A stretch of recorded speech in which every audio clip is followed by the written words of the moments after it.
In this lesson, you will learn how to insert rows in Google Sheets.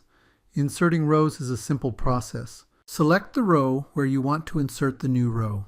Next, click Insert on the menu.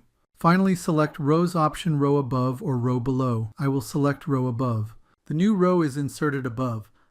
Let's look at a second method to insert a row. Once again, select the row header to select the entire row. Next, right-click the shaded area of the row. Here, you can select Insert one row above or Insert one row below. I will select one row below. The new row is inserted below. Now let's look at how to insert multiple rows at once. Before we do that, I will return the spreadsheet to its original state.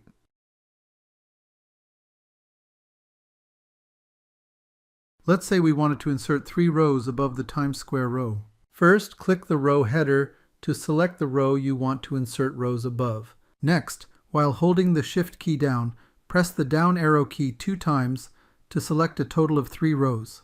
Now click Insert on the menu. Next, hover over the arrow to the right of rows.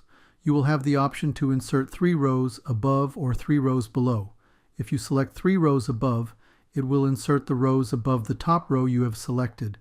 If you select 3 rows below, it will insert the rows below the bottom row you have selected. I will select 3 rows above since I want the new rows to be inserted above Times Square, which is the top row of my selection. As you can see, 3 rows have been inserted above. In this lesson, you learned multiple ways to insert a row in Google Sheets, including how to insert multiple rows at once.